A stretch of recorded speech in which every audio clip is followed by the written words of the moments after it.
꺼주세요. 예. 여러분 저를 보십시오. 인생이 힘들 때 내가 가서 위로받을 수 있는 곳, 삶이 외롭고 아플 때 갈 수 있는 곳, 그 영혼의 고향을 가지고 사는 사람은 행복한 사람입니다. 저는 오늘 이곳이 여러분의 영혼의 고향인 줄 믿습니다. 예배하는 이곳이 우리의 영적 고향입니다. 여러분 힘들 때, 외로울 때, 아플 때, 누구도 나를 반겨준 이 없을 때 적어도 우리 동산의 성도들을 기억하십시오. 주님만큼은 여러분을 반겨주신다는 사실을요. 그리고 그 주님께서 우리를 사랑하고 계신다는 사실을 잊지 마시고, 또 우리가 드린 예배 가운데 우리 주님이 함께한다는 이 사실을 절대로 잊지 않기를 주님의 이름으로 다시 한번 말씀드립니다. 저는 목사로서의 고민, 모든 목사님들의 고민일 거예요. 그것은 우리 예배가 살아나야 한다. 우리 성도들 한 명 한 명이 예배의 성공자가 되어야 한다. 그래서 예배만큼은 최선을 다해야 한다는 거룩한 고민입니다.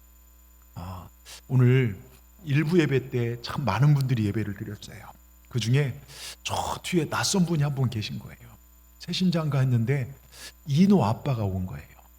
여러분 이노 우리 고3 학생인데 튜바를 연습하느라고 연습실이 없어서 교회에서 연습하는데 여간 걸리는 게 아니에요. 저녁마다 저희 밥 먹을 때마다 이노한테 찾아와서 밥 먹을래 물어보고 먹으면 차려주고 거의 한 달을 저녁마다 이렇게 챙겼던 것 같아요. 근데 그때마다 이노 아빠가 보고 하더니 한 번도 교회 나온 적이 없는데 13년 만에 제가 와서 처음 예배를 뒷자리에 앉아 있는 거예요. 근데 저는 그 순간 막 제가 그걸 보고 그걸 딱 깨닫고 막 눈물이 날 것 같더라고요. 우리 주님이 얼마나 기뻐하실까. 한 명이 예배로 돌아오는 게 얼마나 기쁠까. 여러분 정말 우리 성도들 한 명 한 명이 예배의 성공자가 되기를 원합니다. 그래서 예배만큼은 최선을 다해야 한다. 이게 저의 고민입니다. 그런데요, 코로나 시대 성도들이 마음대로 교회 예배에 올 수가 없었고, 이때 목사의 마음이 정말 아픈 것은 이러다가 우리 성도들 한 분 한 분 예배가 무너지면, 예배를 쉽게 여겨지면 어떡하나 하는 염려가 있었고, 실제 그때 무너진 분들이 아직도 회복되지 않고 아무 일도 없으니 정말 하나님 없는 것처럼 사는 분들을 볼 때 너무 마음이 아파요. 여러분 오늘도 하나님은요 예배하는 한 사람 한 사람을 찾으십니다. 이 시대에 그 예배하는 한 사람이 저와 여러분, 하나님이 찾으신 그 예배자가 저와 여러분 되시기를 주의 이름으로 축원합니다. 이번 주 지난주 계속 기도 중에 하나님은 저에게 예배에 대한 마음을 주셨고요, 저는 예배에 대해서 오늘 말씀을 드리고자 합니다. 들었던 부분들도 있을 것이고, 그런데 또 듣고 또 들어서 여러분의 예배가 살아나시길 축복합니다. 정말 어떤 일이 있어도 예배를 쉽게 생각하지만 정말 생각했다면 그 생각 이제 바꾸시고요, 예배만큼은 생명을 거는 우리 동산의 모든 분들 되시길 바랍니다. 오늘 특별히 예배에 우리의 자세에 대해 살펴보려고 하는데요, 정말 지금 나는 하나님께서 받으실 만한 예배를 드리고 있는지, 아니면 내 마음대로 편한 대로 예배 아닌 교회 방문을 하고 있진 않은지 여러분 살펴보면서 우리 예배 신앙이 교회 방문자, 구경꾼이 아니라 예배를 온전히 드리는 예배자가 되기를 바라면서 몇 가지 영적 교훈을 얻고자 합니다. 첫째, 우리 같이 읽어보겠습니다. 내가 예배를 드리는 것이 아니라 예배가 내 인생과 삶을 지키는 것입니다. 여러분 구약 성경에 보면 이스라엘이 등장해요. 근데 이스라엘이 망한 이유가 뭡니까? 절기 잊어버리고 예배 잊어버리고 말씀 잊어버려서 그래요. 여러분 세상 먹고 사는 일에 빠져서, 자녀 키우는 일에 빠져서 예배는 뒷전에 있고, 세상 즐거움에 흠뻑 빠져서 예배는 저 멀리 있고, 세상이 주는 불안한 소식에 사로잡혀 주님의 유일성과 말씀의 절대 권위가 흔들렸을 때 그들은 무너졌습니다. 세상의 일들과 하나님의 일들을 택해야 할 때가 오면 과감없이 하나님의 일을 멀리하고 세상 일을 택했던 그들의 모습이 비단 그들의 모습뿐입니까? 우린 안 그렇습니까? 우리도 하나님보다 더 귀한 것이 많을 때가 많아요. 얼마 전 카톡을 통해서 그런 글을 봤는데, 금요일 밤 때 나누는데요, 어느 교회에 있었던 일인데, 그 교회 박 집사님은 아침에 눈을 뜨면 제일 먼저 차키를 들고 밖으로 나갑니다. 왜? 빨간색 외제차 포르쉐, 동네 사람들을 부러운 그 포르쉐에 너무 빠져갖고서 오늘도 반짝반짝 닦아야지, 햇빛에 차를 비춰 막 흐뭇해하는 그 표정은 아기가 새 장난감을 얻는 그런 정말 그런 표정이었어요. 근데 주일 아침 비 오면요, 아이고 오늘은 비 오네, 온라인으로 예배 드려야겠다. 차가 더러워지잖아. 그 순간 차는 교회보다 더 중요한 존재, 그의 신이 되어버리고 말았죠. 또 김권사님이란 분은 SNS를 열심히 하는데 사진 한 장 올리면 자기 아는 분들이 좋아요 이렇게 눌렀답니다. 그게 하루의 기분을 결정을 해요. 아니 왜 이번에 50개밖에 안 되지? 지난번에 100명이 좋다고 눌렀는데 다음에 좀 더 멋진 사진을 찍어봐야지. 좋아요 숫자가 자기를 인정해주는 사람들의 인정감이 행복의 척도가 되어버렸습니다. 하나님이 아무리 너는 내 사랑하는 딸이라 말씀하셔도 사람들의 인정이 없으면 마음이 공허해졌어요. 결국 그녀가 예배하는 대상은 하나님이 아니라 사람들의 인정감이었습니다. 어느 장로님 부부가 계셨어요. 늦게 오던 자녀를 위해서라면 무엇이든 다 합니다. 기도는 짧아도 학원 상담 꼼꼼히 하고 예배는 빼먹어도 학원은 철저히 보냅니다. 우리 애가 좋은 대학 가야 우리가 살지 입에 달고 사는 말입니다. 근데 정작 아이가 시험에 실패하면 장로님 부부의 인생도 무너집니다. 하나님보다 더 사랑하는 건 자녀였기 때문입니다. 여러분, 이 모든 이야기는 결국 마음을 하나님이 아닌 다른 것에 빼앗긴 것을 보여주는 것이죠. 여러분의 마음 어떻습니까? 여러분, 성경은 분명히 말합니다. 출애굽기 20장 3절 우리 같이 한번 읽어보겠습니다. 출애굽기 20장 3절 너는 나 외에는 다른 신들을 내게 두지 말라. 여러분, 하나님 외에 우리는 더 귀하게 여긴 것들이 많아요. 자, 신명기 8장 19절에도 동일하게 거듭 말씀하십니다. 같이 읽겠습니다. 내가 만일 내 하나님 여호와를 잊어버리고 다른 신들을 따라 그들을 섬기며 그들에게 절하면 내가 너에게 증거 너희가 반드시 멸망할 것이라. 뭡니까? 너희가 한마디로 정리하면 너희가 우상 섬기면 반드시 망한다는 것입니다. 여러분, 우상은 화려해 보이지만 결국 하나님의 심판을 받습니다. 그러나 하나님을 온전히 예배할 때만 참된 평안과 기쁨을 얻을 수 있습니다. 제가 몇 번 얘기했죠. 어떤 집사님이 교회는 다니지만 형식적으로 다녔어요. 어느 주일 아침에 애들하고 교회 간다고 차에 다 태워놓고 교회는 좌회전하는데 우회전 핸들을 꺾어버렸습니다. 그리고 스키장으로 갔습니다. 마침 그의 첫눈이 내리기 시작합니다. 야, 눈도 우리를 반겨주는구나. 옆자리 아내가 여보 그래도 교회 가야지. 괜찮아 오늘 하루 쉬어.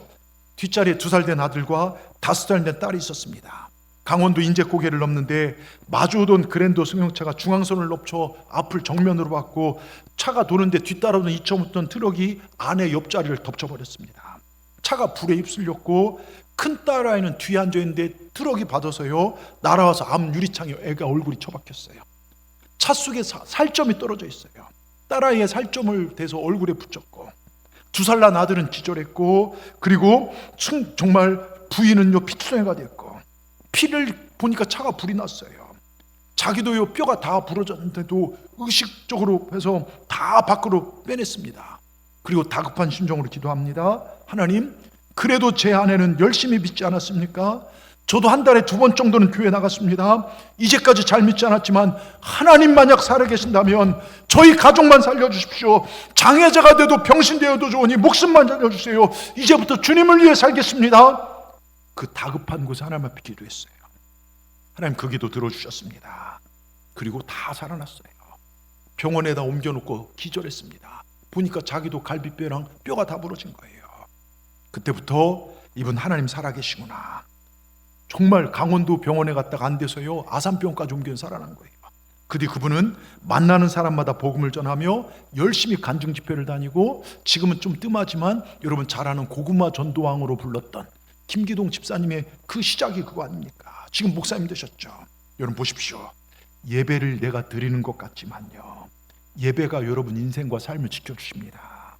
다윗은요 평상시에도 예배를 사모했지만 인생의 위기가 닥쳐 어려움 닥쳐오면 더 하나님을 찬미하고 제물을 드리고 더 예배를 드렸어요.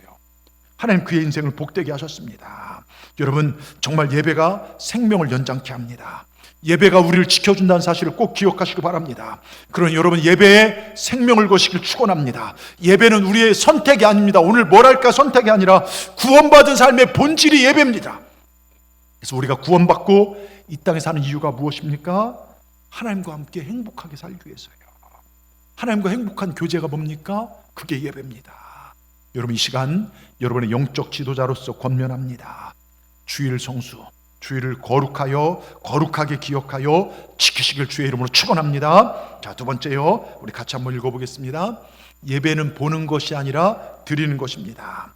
여러분 미국의 최신부 장관을 지냈던 백화점 왕 벽돌 천사였던 존 워너메이커. 어렸을 때부터 하나님을 예배하는 거 폐병으로 죽어가는 거 예배 때 살아납니다. 그가 대통령으로부터 장관을 해달라는 요청을 받았을 때 정중하게 거절하며 이렇게 말해요. 저는 주일을 범하는 어떤 일과도 타협할 수 없습니다. 뿐만 아니라 주일학교 교사로 섬기는 일을 중단할 수가 없습니다. 장관직은 다른 사람이 할 수 있지만 제가 주일 하나님께 예배하는 일은 다른 사람이 절대로 대신할 수 없는 일입니다. 이 말에 벤자민 해리슨 대통령은요, 주일을 지킬 수 있도록 약속하고 교사로 지킬 수 있도록 협조하겠다는 약속을 하고 최신부 장관을 임명해요. 여러분, 이 워너메이커를 통해서 우리나라 우체국, 전 세계 우체국 업무가 그분 통해서 이루어져요. 모든 사업들이요.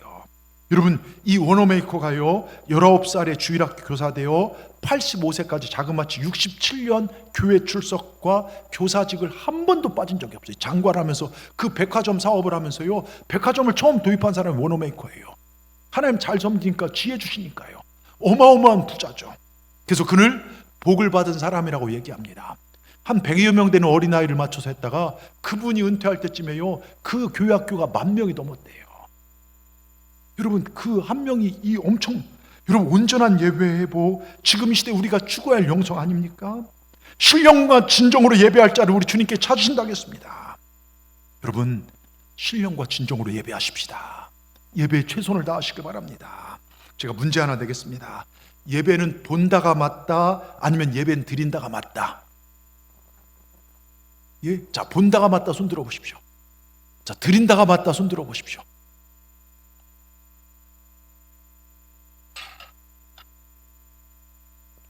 손을 안 드신 분은 집에다 손을 놓고 오셨습니까? 여러분, 예배는 본다가 아니라 드린다는 거예요. 어떤 사람, 예배 보러 갑시다. 그건 관람이에요. 구경입니다. 예배는 내 삶을 드리는 것입니다. 이 시간을 드리는 것입니다. 여기 드린다는 말은요, 사실은 소제 드릴 때 곡식을 잘라서 또 번제를 드릴 때 이스라엘 사람들은 이걸 드릴 거를 미리 구분해서 키웠어요. 여러분, 제사장이 제물 드릴 때 사용했던 게 드린다는 단어인데요, 이미 잘라놓은 제물이라는 거예요. 우리가 예배하는 이 시간, 이미 하나님 앞에 예배하기로 잘라놓은 시간입니다. 예배하는 이 시간, 내 몸이 다른 데 갈 수 있다는 가능성이 끝난 존재들이 천국 백성들이에요. 천국 백성들이 이 시간 다른 데 갈 수가 없습니다. 다른 계획을 할 어떤 여지도 없습니다. 이미 잘라놓은 시간입니다. 하나님 앞에 드리기로 준비된 예물 11조, 여러분, 다른 데 쓸 수 있는 돈이 아니었습니다. 이미 이건 주님께 잘라놓은 제물입니다. 비록 내가 살기 어려워도 그것은 이미 하나님께 잘라놓은 것입니다. 아니, 어려울수록 내 믿음을 보여드려야 합니다. 하나님 앞에 예배드리는 이 시간 또한 이미 잘라놓은 시간입니다. 여러분, 기억하십시오. 주일은 내 날이 아닙니다. 주일은 공휴일이 아닙니다. 주일은 주님의 날, 주님이 원하신 대로, 주님이 기뻐하신 대로, 주님이 뜻대로 살아야 된 날이 주일이란 거예요. 우리나라가 주일 성수한 게 얼마 되지 않아요. 기독교 복음이 들어오고 주일이 돼서 우리가 주일을 지키는 거지, 그 전에는 주일이고 뭐고 없이 다 이랬어요. 지금 공산주의 국가는 주일을 지키지 않아요. 일합니다.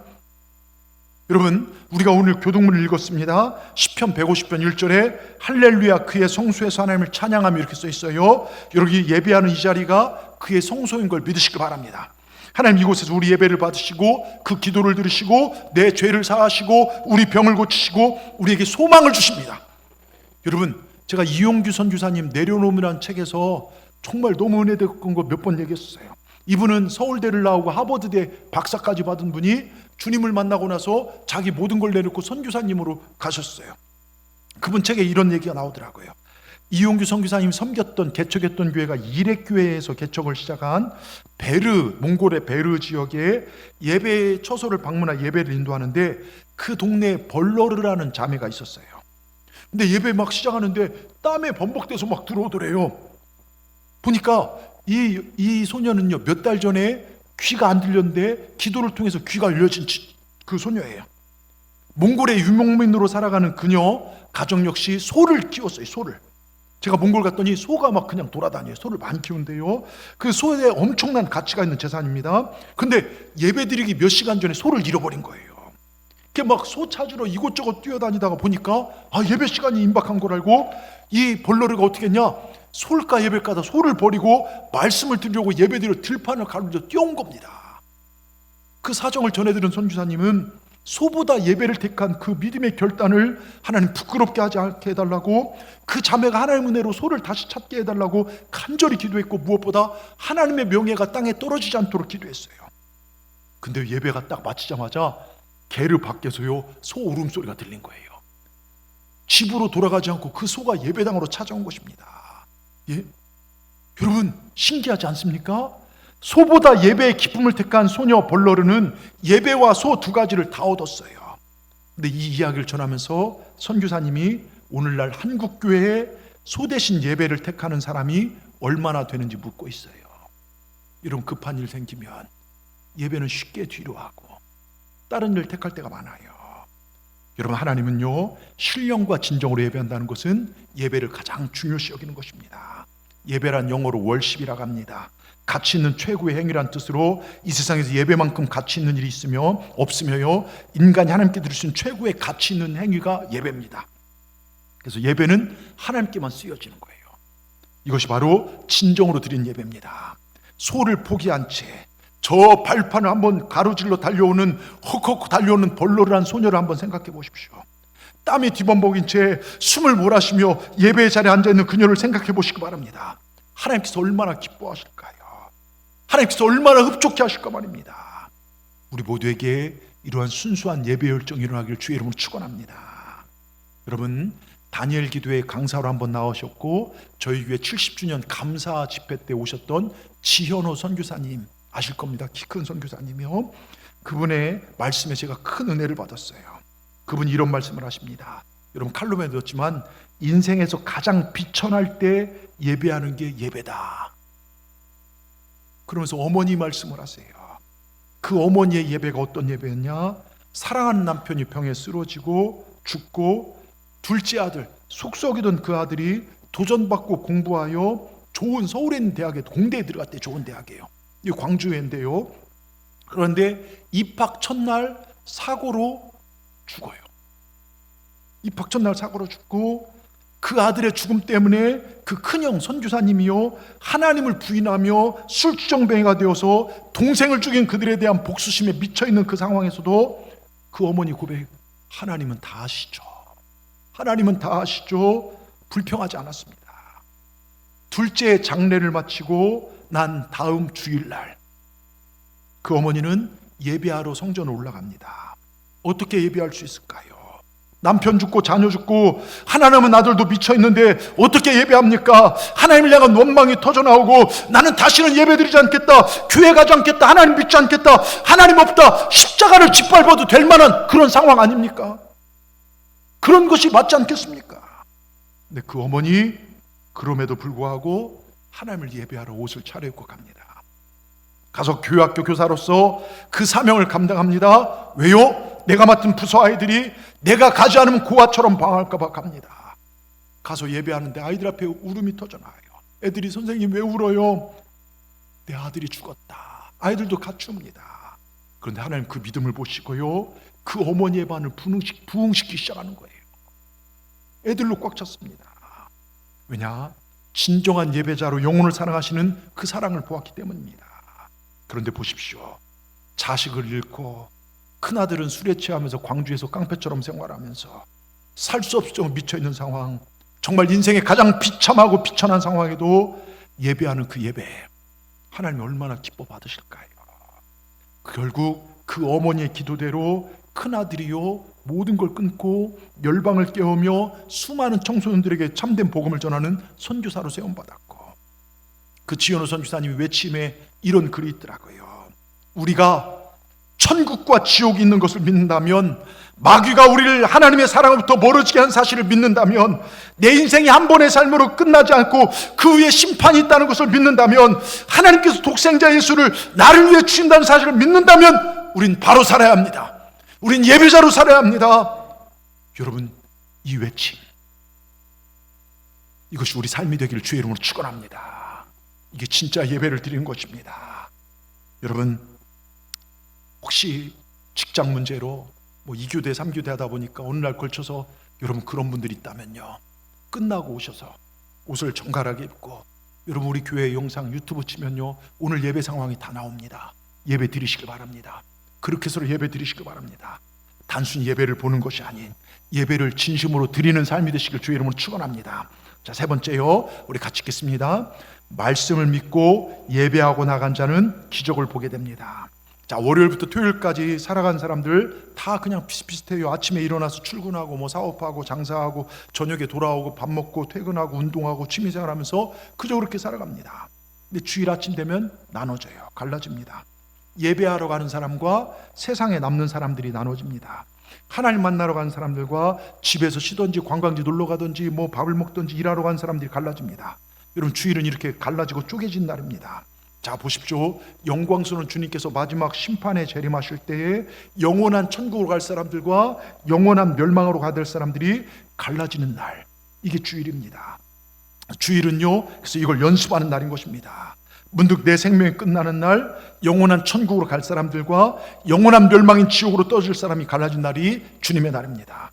그러게 우리는 이 예배를 잘 드려야 합니다. 예? 우리 배한나 권사님 저기 계시는데요, 여선교회 총회장으로서, 그리고 또 같이 우리 김현숙 권사님 몇 분들, 주방 섬긴 분들 제가 볼 때 요즘 너무 귀합니다. 갑작스러운 청춘대학 시작하면서 어른들 식사 대접에, 주일날 또 식사 대접에, 또 여선교회 남선교회 막 교회 여러 행사까지 하다 보니까 정신이 없으십니다. 누가 주방 일하기 좋아하는 사람 어디 있겠어요. 그런데요, 목요일 식사를 위하면 수요일날 준비해야 돼요. 수요일 아침부터 가서 막 시장 가서 장보러 준비하고, 수요일 식사를 위해서 화요일 준비하고, 오늘 식사를 위해서는 토요일날 어제도 와서 막 준비하고, 그래서 우리가 맛있는 밥을 먹고 기뻐할 수 있어요. 여러분, 우리 이렇게 준비하고 섬기시는 우리 여선교회 회장님과 섬긴 손길을 위해서 우리 박수와 축복을 한번 부탁드렸으면 좋겠습니다. 정말 하나님께서 기억하시고 정말 하나님께서 은혜 베푸실 줄 믿습니다. 자, 제가 그걸 얘기하려는 게 아니라 예배도 이런 준비가 필요하다는 거예요. 예배는 준비된 마음과 준비된 몸으로 드리는 것입니다. 토요일부터 목욕하고, 토요일부터 예물 준비하고, 토요일부터 마음가짐을 단정히 하고, 게임이나 이런 중독된 것들은 멀리하고, 토요일 밤늦게까지 스마트폰 컴퓨터에 빠져서 비몽사몽하다 주일날에서 그 하나님 기뻐하지 않아요. 여러분, 어쩔 수 없이 예배 시간에 늦을 수 있어요. 우리 같은 데는 상관없어요. 서울 같은 데 보면 차가 갑자기 밀리고 하다 보면 늦을 수 있어요. 근데 습관적으로 지각하는 건 병든 겁니다. 재물에 흠이 없어야 하듯 시간에 흠을 내면 안 됩니다. 여러분, 지각하지 마십시오. 여러분, 대통령 만나는데 지각해서 청와대 입구라도 갈 수 있을 것 같습니까? 안 되죠.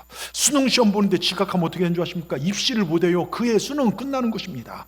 여러분, 기업 면접하기 위해서, 취업하기 위해서 면접 시험 가는데 정장 차려입고 잘 입고, 여러분, 이 시험 전에 회사가 원하는 시간보다 먼저 가서 기다려야지 지각했다?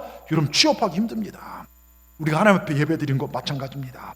온 우주의 왕 되시고 만왕의 왕 되신 우리 하나님이요, 여러분, 일개 대통령만도 못합니까? 어느 기업만도 못합니까? 여러분, 하나님을 존중하십시오. 보세요, 운동선수가요, 최상의 컨디션을 만들어 경기장에 나가듯이 우리 영적인 상태를, 내 몸의 컨디션을 최상의 상태로 준비하여 주일날 예배 나오는 것입니다. 그게 예배입니다. 그러고 나서 찬송가 가사는요, 내 신앙 고백이에요. 그냥 습관적으로 부르, 어떤 분이 입도 뻥끗 하는 분도 있어요. 하나님 앞에요, 찬송을 부를 때 이 가사를, 하나님 이건 제 고백입니다, 고백하고요, 기도는 그대로 될 줄 힘차게 아멘 하는 거예요. 그리고 대표 기도와 기도자 갈 때요, 한 말씀이 나를 대표해서 기도한다. 그래서 하나님, 저 기도가 내 기도입니다. 눈 감고요, 여러분, 예? 남들 다 눈 감았으니 그때 막 코딱지파하고 그때 딴 생각하라는 게 아닙니다. 같이 기도에 집중하고, 그리고 교회 와서 한마디의 단어 하나, 토시 하나까지도 하나님이 나를 위해 예배해 놓으신 은혜의 말씀이다, 영적 밥이다, 내가 받아먹겠다, 아멘하고 받아들인 거예요. 그게 예배입니다. 이 선포되는 말씀은 하나님께 내게 주시는 정말 사랑의 고백이다, 내가 말씀을 놓치지 말아야지, 이렇게 집중하여 드릴 때 그 예배를 하나님 기뻐하십니다. 그래서 말씀으로 자꾸 나를 다듬어야 돼요. 여러분, 죽어 널브러져 있는 마른 뼈 같은 그런 정말 환경도요, 말씀이 들어가면 살아나더라고요. 에스겔 골짜기에 마른 뼈가 살아나는 듯이요, 우리가 말씀 들을 때 우리 영혼이 살아납니다. 몇 년 전 다니엘 기도에 김상숙 권사님이랑 간증을 듣는데 제가 너무 충격과 은혜를 받았어요.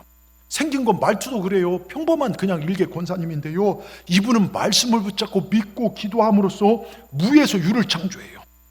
불가능을 가능으로 만들어냅니다.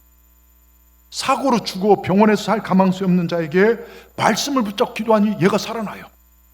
외국인 노동자들, 청년들을 위해 선교센터를 만들어서 그들을 병원으로 인도하고 복음 전하는 그런 일들을 감당하는데요, 외국인데 하나님은 반드시 풍성한 체육권 믿고 걱정하고 나가는데 의사들이 도와줘서요, 여러분 회복되고요. 그분의 간증 중에요 이런 말씀이 있어요. 그러면서 이런 말을 합니다. 요한복음 11장 41절 42절, 이분이 아픈 하늘을 붙잡고 가망 없는 사람들 붙잡고 말씀 붙잡고 기도한 것 중에 여러분 나사로 앞에서 주님이 외친 거잖아요. 같이 한번 읽어보겠습니다. 돌을 옮겨놓으니 예수께서 눈을 들어러 우러러보시고 이르시되 아버지여 내 말을 들으신 것을 감사하나이다. 항상 내 말을 들으신 내가 알았나이다. 뭡니까? 이 말씀을 자 그냥 보세요. 여기 보세요. 이 말씀 붙잡기도 하는 거예요.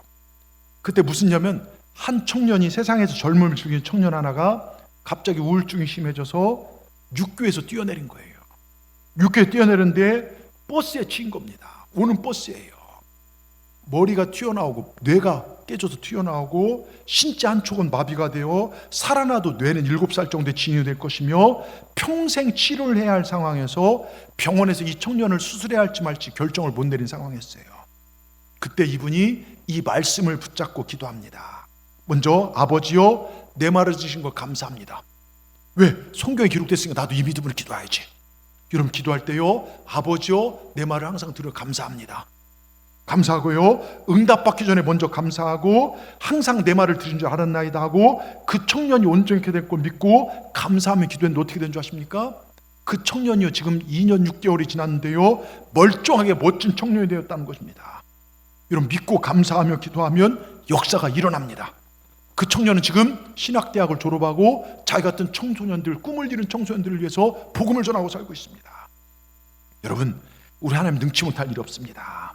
주님이 가르친 대로 말씀에 근거해서 감사하고 기도하며 전도하다 보면요 정말 놀라운 일을 매일 보게 되는데 그 즐거움으로 그 사역을 선교센터를 시작한 20년이 지났는데 어떻게 시간이 지나는지 모르도록 즐거움으로 했다는 거예요.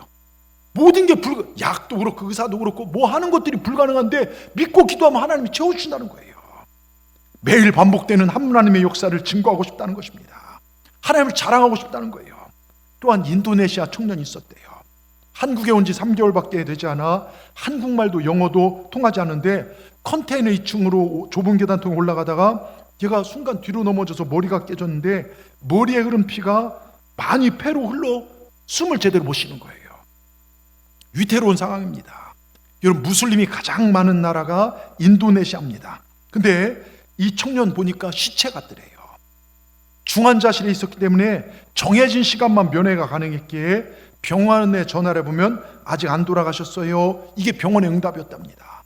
마치 죽는 것이 당연한데 아직 숨이 안 끊어졌다, 그런 뉘앙스입니다. 하지만 어떻게 된 줄 아십니까? 그 청년도 오늘 말씀 붙잡고 기도했는데 살아났다는 거예요. 항상 내 말을 듣는 걸 믿습니다. 감사합니다.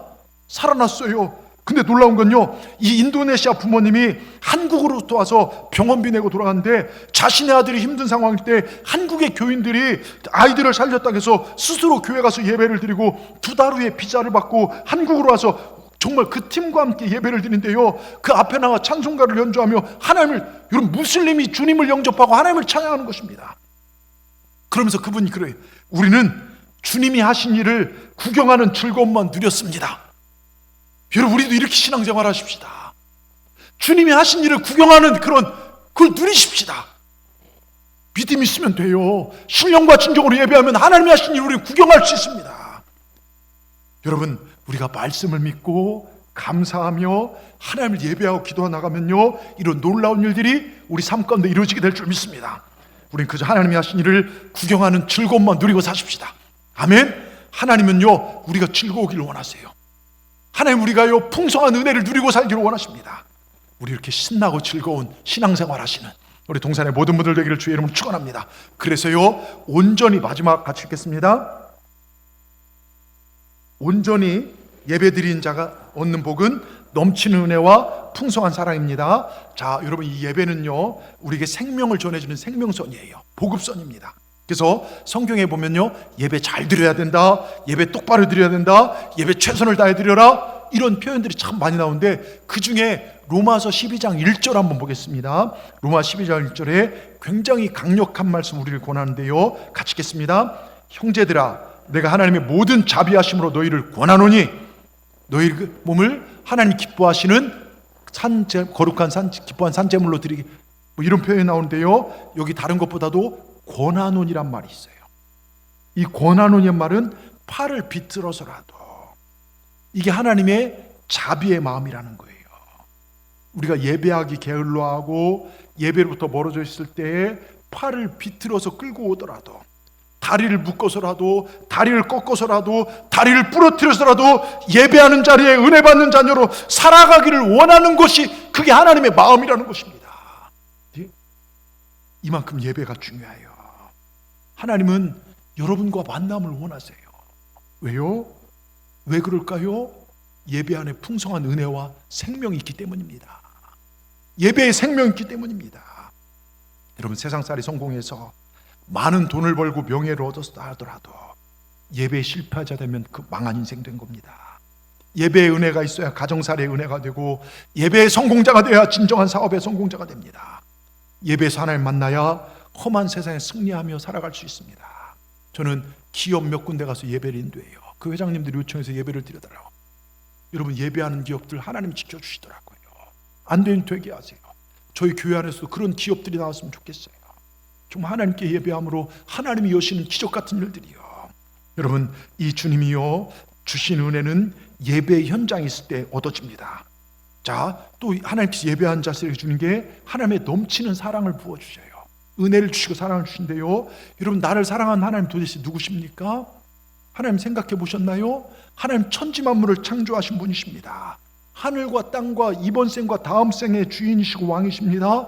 역사의 주관되십니다. 그토록 높고 높으신 그분이 사랑받을 자격도 가치도 없는 나를 사랑하신다고 말씀하십니다.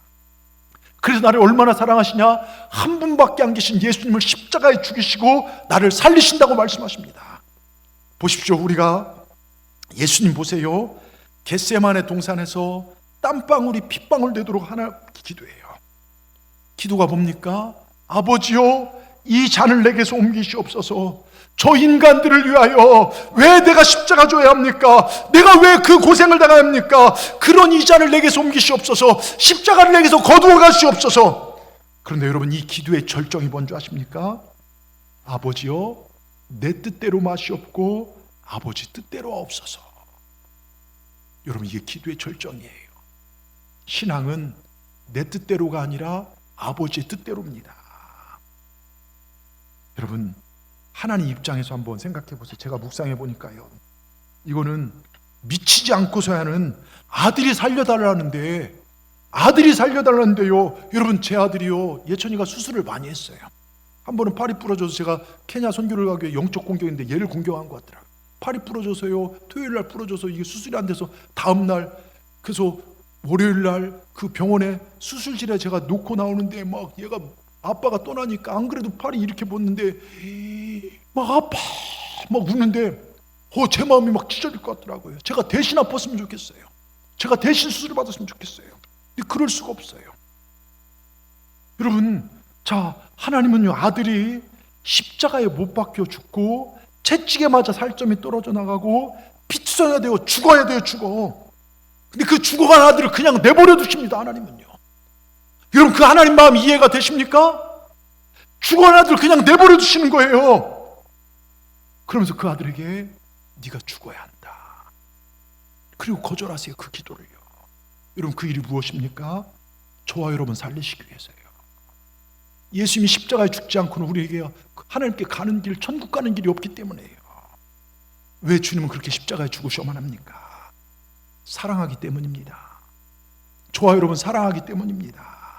내 삶이 아름답고 이뻐서요, 내가 뭔가 하나님 앞에 큰 걸 드려서요 감동시켜 나를 사랑하는 게 아닙니다. 여러분, 성경을 짜고 짜서 한 절 뽑으라면 요한복음 3장 16절 우리 같이 읽어보겠습니다. 하나님이 세상을 이처럼 사랑하사 여기 독생자를 주셔, 이처럼 사랑하사, 하나님의 가장 큰 사랑은 독생자 예수 그리스도를 우리에게 주신 사랑이라는 겁니다. 너무 사랑하셔서 하나님은 독생자 예수를 우리에게 주셨습니다. 한 분밖에 없는 예수님을 날 위해 주셨습니다. 주님이 나를 위해 목숨을 내어놓으신 것처럼, 그렇다면 우리도 주님을 위해, 예배를 위해서, 하나님을 높이기 위해서 우리 생명을 걸어보십시다. 그런 예배자가 되십시다. 제가 몇 번 얘기했죠. 이 얘기 말씀드리고 마치려고 하는데요, 저 인천에 우리 감리교에서 있었던 일인데요, 아주 예전 그 시골 마을에 교회가 설립되었어요. 어느 목사님 개척했는데, 근데 그 동네에 한 부부가 살고 있습니다. 이 남편은요, 동네 꼴통입니다. 아주 막 깡패처럼요, 술 한번 먹으면 싸움도 도맡아 잘하고 부인도 잘 때렸어요. 어느 날 술을 먹고 자고 있는데 새벽녘에 목이 말라, 아이 물 좀 줘봐. 근데 대꾸가 없더래요. 이게 놀래서 벌떡 일어나서 이게 뭔 일이야 하고 일어나 보니 아내가 없더랍니다. 화장실 갔나? 기라도 안 오고 한참 기다렸더니 들어오더랍니다. 부인이 들어오길래 너 어디 갔다 왔냐? 아무 말 못하더랍니다. 근데 손에 보니까 성경책이 들려있는 거예요. 너 교회 다니냐? 너 예배하러 다니냐? 한 번만 더 예배당 가면 머리를 다 뽑아버리겠다, 협박을 합니다. 근데 다음날 새벽, 왜냐하면 주일날은 못 가요, 남편이 막 저기니까. 새벽 남편 잠들 때 어김없이 이 부인은 남편의 협박이 무섭지만 다시 새벽 기도에 갔다 옵니다. 근데 남편이 마당에 기다리고 서 있어요. 얼마나 가슴이 놀랐을까요? 들어오는 아내의 뺨을 때리더니 머리끄댕이를 잡더니 부엌으로 들고 가서 가위도 아니고 낫으로요 머리를 잡더니 머리를 뜯어버린 거예요. 그러면서 한 번만 더 예배당 가면 다리 몽댕이를 부러뜨리겠다 협박합니다. 부인은 부엌에 가서 웁니다. 하나님, 제 남편 변화시켜 주세요. 이 핍박을 이기게 해주세요. 남편은 이 정도 내가 협박했으면 안 가겠지. 이 부인이 며칠 뒤 새벽 예배 또 나갑니다. 예배 끝나고 돌아오는데 또 서 있는 거예요. 근데 옛날에 시골은요, 이런 빨랫줄에다 막 작대기 이걸로 쭉 해서 빨래 넣은 거 아시죠? 그 작대기를 빼갖고서 부인의 허벅지를 때렸는데요, 악하고 주저앉습니다. 다리뼈가 부러진 거죠. 병원에 가보니 기부스를 한다합니다. 통기부스랍니다. 그리고 집에 왔더니 남편이 너 한 번만 교회 더 가면 이 낫으로 너 죽고 나 죽는 것이다. 이제 이 정도 하면 교회는 안 가겠지. 웬걸요, 새벽에 또 간 것입니다.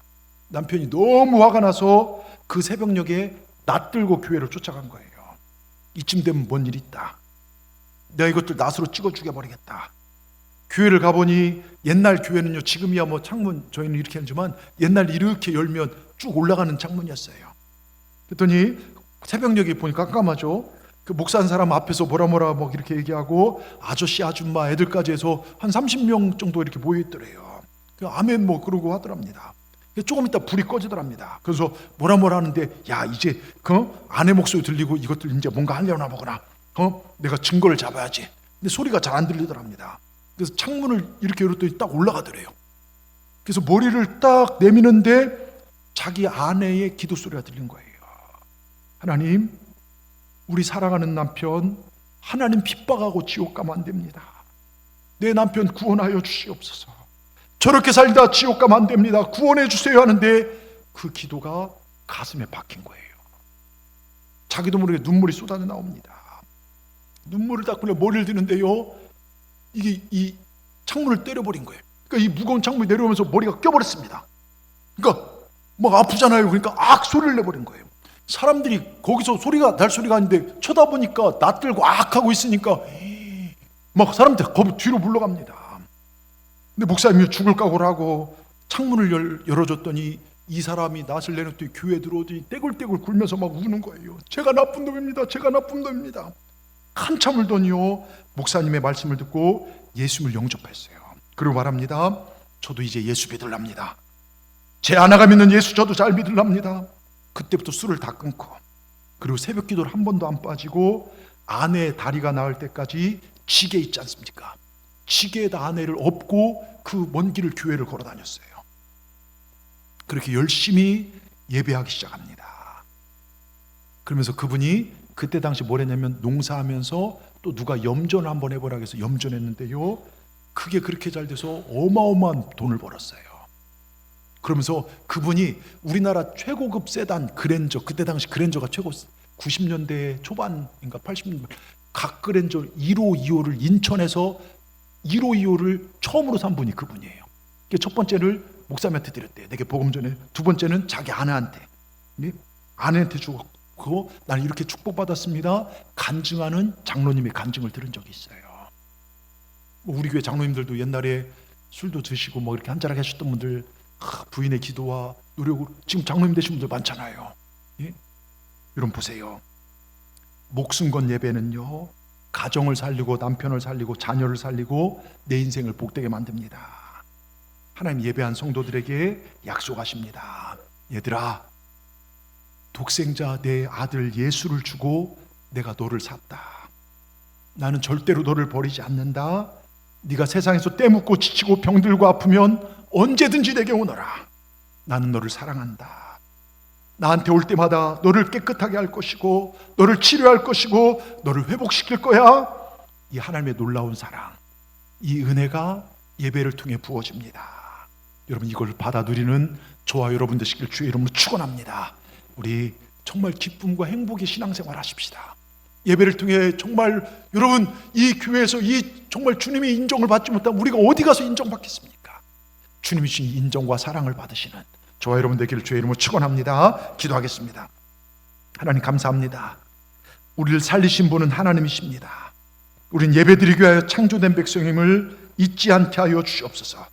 하나님 말씀을 들을 때 우리 영혼이 살아나고 하나님을 예배할 때 우리 삶이 살아나게 될 것입니다. 주여 우리의 예배가 영혼이 살아나는 현장, 응답의 현장, 구원의 현장에 정말 구원의 확증의 현장이 되게 하여 주옵소서.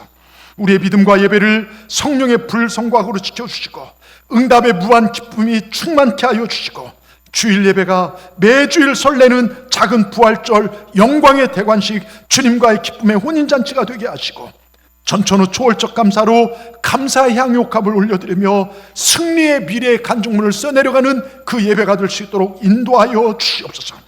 정말 예수 그리스도의 유일성, 오직 예수 외에는 구원받을 만한 다른 이름을 주신 적이 없사오니 예수 그리스도의 유일성과 말씀의 절대적 권위로 이 시대의 아픔을 돌파하게 하여 주옵소서. 온전히 주님만을 의지하여 승리하는 승리의 주인공들, 하나님이 하신 일을 나누고 누릴 수 있는 우리 동산의 성도를 다 될 수 있도록 인도하여 주시옵소서. 예수님의 이름으로 감사하며 기도드리옵나이다. 아멘.